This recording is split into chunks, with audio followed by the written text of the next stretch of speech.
జనసేన కూటమి ఈరోజు ఎంతకు దిగజారిపోయారు అంటే, ఎవరు బలంగా ఒక నాయకత్వం వాయిస్ ఇచ్చినా, ఎవరు బలంగా ప్రజల్లో పనిచేస్తున్నా ఇమీడియట్గా వాళ్ళని ఎలా తొక్కాలి, వాళ్ళ మీద ఎలా ఫేక్ కేసులు పెట్టాలి, అలాగే వాళ్ళని ఎలా భయభ్రాంతులకి గురి చేయాలన్న వర్క్ అయితే పోలీసులు సిన్సియర్గా చేస్తున్నారు. చంద్రబాబు నాయుడు, లోకేష్ ఇచ్చిన స్క్రిప్ట్ని నాకు తెలిసి ఈ దేశంలో ఏ రాష్ట్రంలో జరగనటువంటి విధంగా రెడ్ బుక్ రాజ్యాంగాన్ని ఇక్కడ రచిస్తుంటే ఎలా తప్పుడు కేసులు పెట్టాలి, ఎలా రిమాండ్ రిపోర్ట్లు రాయాలి, ఎలా బెయిల్ రాకుండా వాళ్ళని 60-70 రోజులు మినిమం లోపల పెట్టాలి అనే దాని మీద ఈరోజు కేస్ స్టడీ చేయాలంటే ఆంధ్రప్రదేశ్కి వచ్చి మన పోలీస్ వ్యవస్థ మీద చేస్తే అర్థమైపోతుంది. ఈరోజు 1 కాదు 2 కాదు, ఈ సంవత్సర కాలంలో ఎన్ని తప్పుడు కేసులు పెట్టారు, ఏ విధంగా రిమాండ్లకు పంపిస్తున్నారు, సుప్రీంకోర్టు, హైకోర్టు కూడా వీళ్ళకి మొట్టికాయలు వేసినా కూడా ఇంకా బుద్ధి రాకుండా అవే సెక్షన్స్తో మళ్ళీ రిమాండ్కి పంపించాలన్న ప్రయత్నం చేస్తున్నారో ఒకసారి మీడియా మిత్రులు తెలుసుకోవాలి. దీన్ని ప్రజలకు కూడా తెలియజేయాలని కూడా కోరుకుంటున్నాను. ఈరోజు నగిరి విషయానికి వస్తే, ఇక్కడున్న ఎమ్మెల్యే గాలిలో గెలిచిన గాలిగాడు, కరోనాలో ప్రజలతో లేడు, ప్రజల్ని పట్టించుకోలేదు, ప్రజలకు ఒక చిన్న పని కూడా చేయలేదు. ఆ తర్వాత ఏ రోజు కూడా ప్రజలలో ఆయన లేడు. ఈవీఎంల మ్యానిపులేషనో లేకపోతే గాలిలో గెలిచాడో ఆ దేవుడికి తెలియాలి. నగిరి నియోజకవర్గంలో గెలిచిన రోజు నుంచి ఈ రోజుటి వరకు ఒక్క అభివృద్ధి కార్యక్రమం చేశాడా? కేవలం దోచుకోవటం, దాచుకోవటం. ఈరోజు ఇసుకలో పట్టుబడ్డ వాళ్ళంతా తెలుగుదేశం పార్టీ వాళ్ళు, ఎమ్మెల్యే భానుప్రకాష్కి ముఖ్య అనుచరులు. నిజంగా ఈరోజు మీరు చూడాలి, ఇంత పెద్ద పెద్ద టిప్పర్లు ఇసుకని డంప్ చేసుకొని తమిళనాడుకి వెళ్తున్నాయి. ఎక్కడి నుంచి వెళ్తున్నాయ్యా అంటే, రాజంపేట నుంచి తిరుపతి మీదుగా నగిరికి వచ్చి ఇక్కడ డంపింగ్ చేసుకొని వెళ్తున్నాయి. అంటే ఇది వైఎస్ఆర్సీపీ అధికారంలో ఉందా, కూటమి ప్రభుత్వం అధికారంలో ఉందా? ఈరోజు రాజంపేట నుంచి చూస్తే తెలుగుదేశం పార్టీ ఎమ్మెల్యేలు, తిరుపతిలో జనసేన ఎమ్మెల్యేలు, వీళ్ళు అఫీషియల్స్తో, పోలీసులతో, మైనింగ్ వాళ్ళతో కొల్లుడై ఈ విధంగా టిప్పర్లు, ఇదేం సైకిల్ బైక్ కాదు, ఒక చిన్న బ్యాగ్లో పెట్టుకొని దాసి పెట్టుకొని వెళ్ళటానికి, ఇంత పెద్ద కంటైనర్లు ఈ విధంగా రాజంపేట నుంచి వెళ్తుంటే ఏం చేస్తున్నారు సంవత్సర కాలం పోలీసులు, మైనింగ్ వాళ్ళని అడుగుతున్నా. వైఎస్ఆర్సీపీ వాళ్ళని ఇరికిస్తున్నారు. ఒక తమిళనాడు వాడైనా, ఒక వైఎస్ఆర్సీపీ వాళ్ళైనా ఈ ప్రభుత్వం ఎలా సహకరిస్తుంది? ఒక పెన్షన్ ఇవ్వడానికే సహకరించడం లేదు, ఒక ఇల్లు ఇవ్వాలంటే సహకరించదు. ఏది వైఎస్ఆర్సీపీ వాళ్ళకి ఇవ్వకూడదని చెప్తుంటే మరి ఏ విధంగా ఇది జరుగుతుంది? పైనుంచి ప్రెషర్ చేశారు అంటారు. ఇది ఒక డైలాగ్ అఫీషియల్స్ అందరికీ కూడా. నేను అఫీషియల్స్కి చెప్తున్నాను అండ్ భానుప్రకాష్కి కూడా చెప్తున్నాను, నీకు నోరు రోజు రోజుకి పెరిగిపోతుంది. నిన్నలా మొన్న మీరు మాట్లాడిన దాని మీద ఇప్పుడు నేను కేసు ఇవ్వబోతున్నాను, అలాగే డెఫర్మేషన్ సూట్ కూడా వేయబోతున్నాను.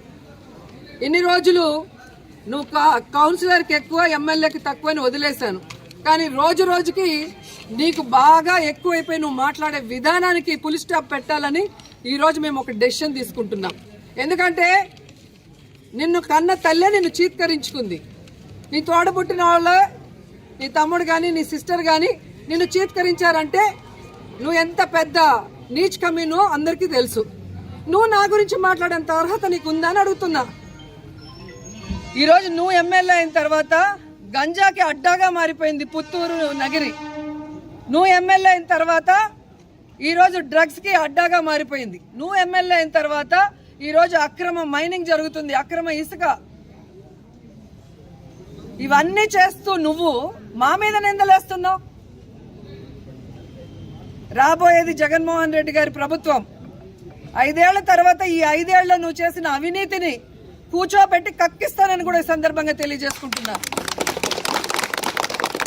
మా లీడర్లు బెదిరించో, భయపెట్టేస్తో ఎవ్వరు భయపడిపోయేవాళ్ళు లేరు. మీ తాటాకు చెప్పులకి ఎవ్వడు భయపడేవాడు లేడు. జగన్మోహన్ రెడ్డి గారు చెప్పారు కదా, మేం ప్రజల కోసం ఫైట్ చేసేవాళ్ళం, అధికారంలో ఉంటే ప్రజలకు మంచి చేసిన వాళ్ళం. ఈరోజు గర్వంగా ప్రజల్లోకి మేము వెళ్ళగలం. కానీ మీరు వెళ్ళే పరిస్థితి లేదు. చాటలతో పరకలతో కొడతారు. జగన్మోహన్ రెడ్డి ఇచ్చేటివన్నీ ఇస్తాము, అవి కాకుండా మేము చెప్పినవి కూడా ఇస్తామని చెప్పి చంద్రబాబు నాయుడు, పవన్ కళ్యాణ్, లోకేష్ ఎలా ఫెయిల్యూర్ అయిపోయారు, ఎలా ప్రజల్ని మోసం చేశారో అందరికీ తెలుసు. అలాగే ఈ దేశంలోనే ఏ రాష్ట్రంలో చేయనటువంటి విధంగా మొదటి సంవత్సరమే 1,86,000 కోట్ల రూపాయలను అప్పు తీసుకొచ్చి ఒక చెత్త రికార్డు సృష్టించిన ముఖ్యమంత్రి ఎవరైనా ఉన్నారంటే అది చంద్రబాబు నాయుడు. ఈరోజు లా అండ్ ఆర్డర్ ఏ విధంగా ఫెయిల్యూర్ అయింది రాష్ట్రంలో, ఆడపిల్లల్ని ఎలా మానభంగాలు చేసి చంపేస్తున్నారో అందరూ చూస్తున్నారు.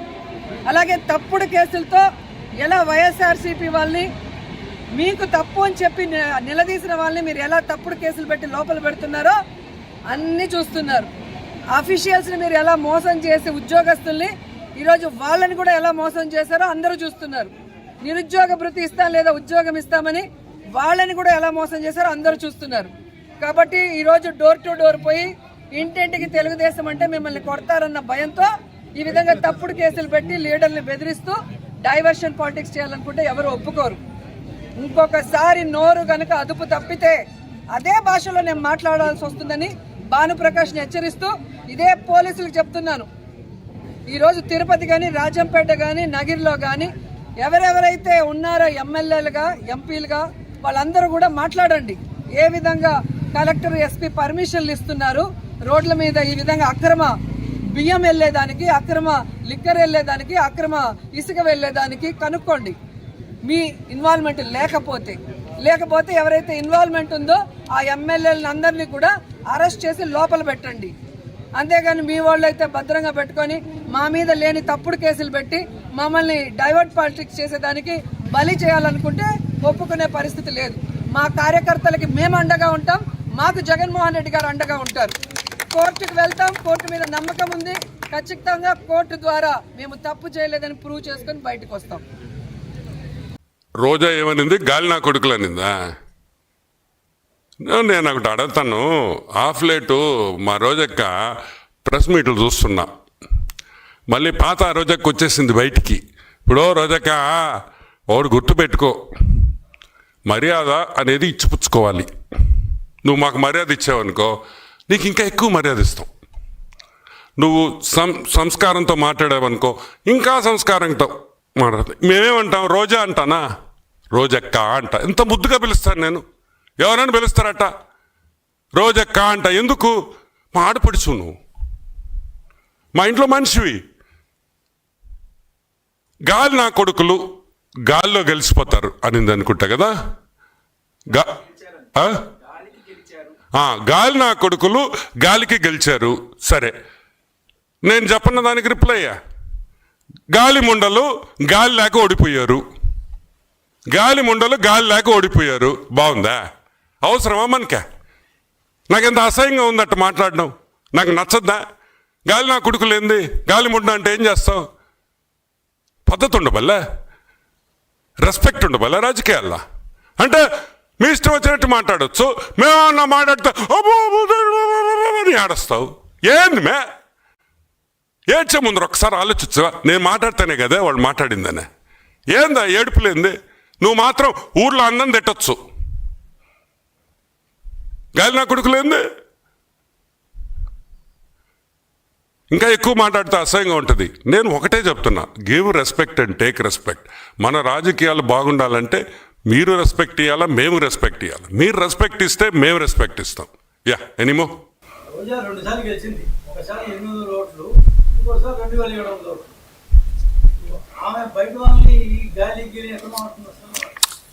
పాపం లాస్ట్ టైం మా రోజక్క గెలవడం అంటే అది మనం చేసిన తప్పే. వాస్తవంగా ఆ రోజు అదేదో చిన్న డిస్ప్యూట్ వల్ల ఆమె ఆ కాన్స్టిట్యువెన్సీ గెలిచింది నగరి. లేకపోతే అసలు రోజక్క గెలిచే ప్రసక్తే లేదు. గుర్తుపెట్టుకోండి. అది ఫ్రస్ట్రేషన్. ఒక ఫ్రస్ట్రేషన్ ఏంటంటే, ఏందిరా ఇంత లిక్కర్ స్కామ్లో ఇన్ని నోట్లు పడుతున్నాయి, ఆ నోట్లు మాకేం సరిగ్గా రాలేదే, మా షేర్ రాలేదని బాధపడేవాళ్ళు తప్పితే, ఈరోజు నేను ఒకటే చెప్తున్నా, ఒకరిని నగరిలో మా MLA Bhanu, he's from a very renowned family. మంచి కుటుంబంలో నుంచి వచ్చినాడు అతనేం గాలికి రాలా నీలాగా. ఇలా గాలంతా ఊరంతా సైక్లోన్ లాగా చుట్టి చుట్టి చుట్టి చుట్టి చుట్టి నగిరికి రాలే. అప్పుడు నగిరిలో పుట్టి పెరిగిన బిడ్డలై. ఈరోజు భాను నగిరిలో పుట్టి పెరిగాడు. నువ్వు ఆడున్నావు, నువ్వు ఎప్పుడొచ్చావు? ఈరోజు గాలి నా కొడుకు అంటున్నావే, నువ్వు ఎక్కడి నుంచి వచ్చావు తల్లి? ఎలా వచ్చావు? మొన్న వరకు నువ్వు ఎక్కడున్నావు? నవ్వేదానివి. అదేం టీవీ షో, అది జబర్దస్త్. ఈడకొచ్చేసి గాలి నా కొడుకు. కాబట్టి గాలి ముండ మాటలు మాట్లాడొద్దని ఒకసారి మనవి చేస్తూ ఎనిమో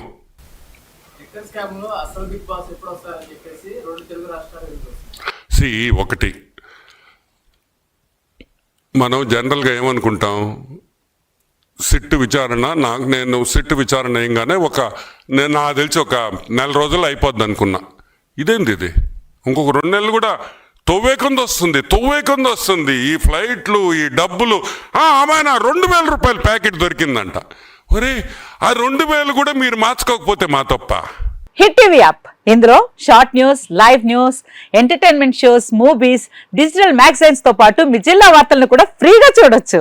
ఇంకెందుకు ఆలస్యం, వెంటనే హిట్ టీవీ యాప్ ని డౌన్లోడ్ చేసుకుని ఫ్రీగా ఎంటర్టైన్మెంట్ పొందండి. Hit TV app. Hit TV app. Please download hit TV app. Hit TV app ని ఫ్రీగా డౌన్లోడ్ చేసుకుని ఎంజాయ్ చేయండి. మీకు నచ్చిన ఎంటర్టైన్మెంట్ కోసం హిట్ టీవీ యాప్ ని ఫ్రీగా డౌన్లోడ్ చేసుకుని ఎంజాయ్ చేయండి. హిట్ టీవీ యాప్ ని డౌన్లోడ్ చేసుకుని ఆస్వాదించండి, ఆశీర్వదించండి. ఇంతమంది సెలబ్రిటీలు హిట్ టీవీ యాప్ ని డౌన్లోడ్ చేసుకోండి అని చెప్తున్నారంటే ఎంత మంచి యాప్ ఆలోచించండి. అమెరికా అమెరికాలో చదవాలనుకునే వాళ్ళకి విశ్వసనీయమైన పేరు మన శౌర్య కన్సల్టెన్సీ. UK లో 1 year masters. UK లో 1 year masters. 2 years work permit up to 5 years visa. Contact Saurya Consultancy. Contact 89851 89851.